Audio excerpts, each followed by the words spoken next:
Thank you, Neera, for your strong leadership of CAP, which so ably promotes our progressive priorities.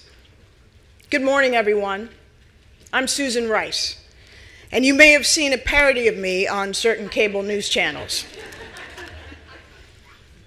Since I left the White House, I've become deeply concerned that the United States is squandering one of our greatest strategic assets, America's leadership of the world. I'm here to argue for a better strategy, a progressive strategy that will renew our global leadership. It seems that the current administration looks at the world and sees only threats: immigrants, refugees, Muslims, Mexicans, even trade. It's America first and the rest of the world last. I fully recognize that we face serious threats. I spent 8 years actually reading the Presidential Daily Briefing, and the last 3.5 years personally briefing President Obama. But the world I see is also filled with profound opportunities. Our relationships are not zero-sum. They should be mutually beneficial. Through enlightened self-interest, we can expand opportunity, not hoard it for the few. I believe that a responsible national security strategy must be balanced, confronting threats while seizing opportunities.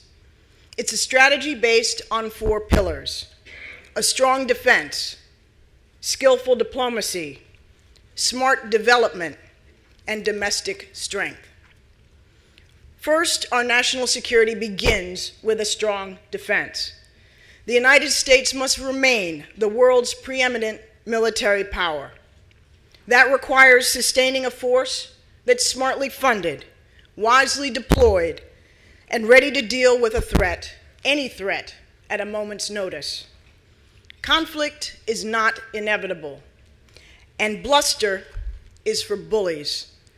But our adversaries, from Russia to North Korea, must know that we will confront them with unity, resolve, and with every tool at our disposal. When we employ military force, we must use it judiciously, because we've learned from Vietnam to Iraq that even the finest fighting force on earth cannot defeat the underlying political, economic, and sectarian forces that fuel conflict. So instead of simply vowing to bomb the bleep out of ISIL, we must use our full arsenal, including cutting off its finances, discrediting extremism online, and helping stabilize fragile states. We must confront terrorists globally, from Syria and Afghanistan to northern Mali and the southern Philippines, where Al-Qaeda 3.0 may be germinating. We can't allow Twitter wars to become shooting wars. So instead of vacillating between reckless saber-rattling and dubbing Kim Jong-un a smart cookie, we should steadily apply increased pressure on North Korea while protecting our allies and our homeland. And instead of excusing Russia's outrageous behavior and branding NATO obsolete, we must defend every NATO ally unconditionally and firmly counter Russia's Cold War tactics. Even as we address today's crises, we must get ahead of emerging threats that will endanger us tomorrow, from rising oceans to the dark web, from conflict in outer space to the manipulation of artificial intelligence. Second, an effective foreign policy requires skillful diplomacy. We should embrace the mantle of global leadership because the United States remains the world's best hope. But we need to be a steady, trusted partner so that, as Charles de Gaulle said, the word of the United States President is good enough for me. From North America to Europe, from Israel to Asia, Our allies and friends must know we stand with them, not based on a business transaction, but because we are bound by shared values and shared interests. And let's stop pretending that our interests and our values conflict.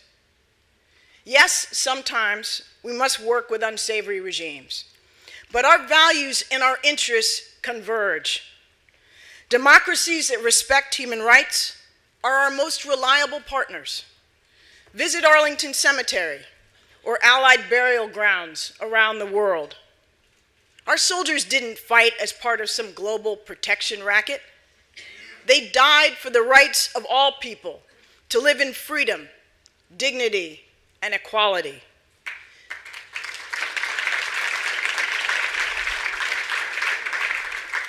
These are our values. These are universal values, and they are not expendable when inconvenient. To tackle challenges that transcend borders, we must cooperate across borders. As a former UN ambassador, I know well the frustrations of multilateral diplomacy.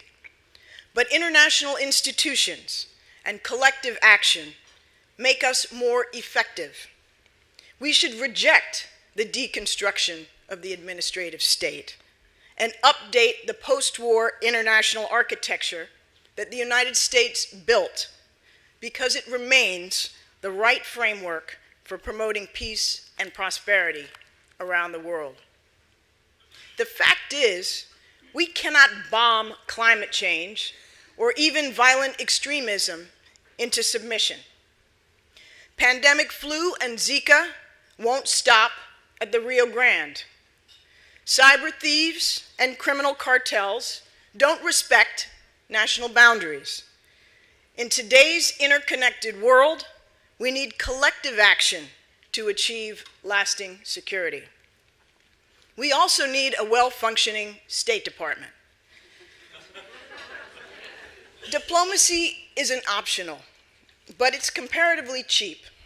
As Secretary of Defense Mattis put it, if you don't fully fund the State Department, then I need to buy more ammunition.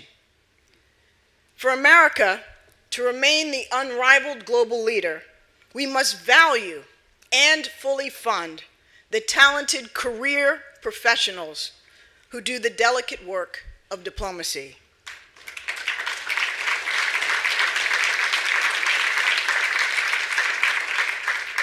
Third, our diplomacy needs to be backed by an equal dedication to smart development.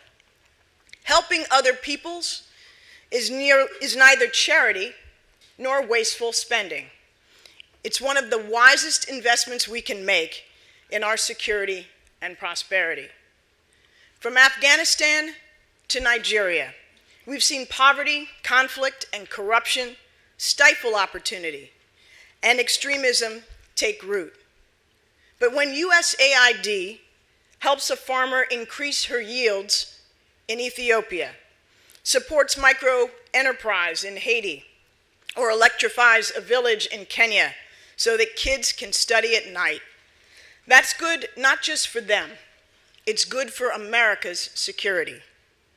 When we combat malaria, AIDS, and Ebola, investing in global health infrastructure, that's good for our security.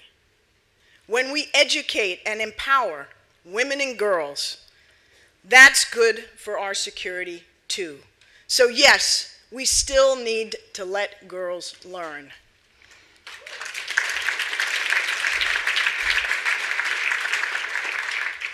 Finally, an effective foreign policy must be grounded in domestic strength. To lead the world and protect our people, we can't rely solely on military might. We must continue to prosper by growing our economy, creating jobs, raising wages, reducing inequality, and lifting Americans out of poverty. We must pursue trade that is fair and free, and not cede the Asia-Pacific, the world's fastest growing region, to China. We need to catalyze American entrepreneurship and remain the global leader in R&D and higher education. These advantages don't just make us competitive. They, too, make us safer and stronger. Ultimately, of course, the greatest source of American strength is our people. The extraordinary skill, spirit, diversity, and audacity of Americans. Our founding ideals, including the inherent equality of every human being. Our commitment to free speech and a free press. Our welcoming of immigrants from every corner and calling them simply Americans. Make no mistake, the world watches very closely what we do and say. So we must ask, what message are we sending now? Because at this moment, our single greatest weakness as a people, as a country, and as a global leader is our profound political polarization. It hasn't always been like this. I grew up in this city, and I'm old enough to remember when loyalties and even major legislation crossed party lines, when civility was the norm and politics mostly ended at the water's edge. That seems like lifetimes ago, but it wasn't. We need to shake off this national funk and remember that first and foremost, we are all Americans. We must honor our Constitution, our founding values, and each other. Surely, we will often disagree. But we sure as hell need to agree that a hostile foreign power has no business messing with our elections.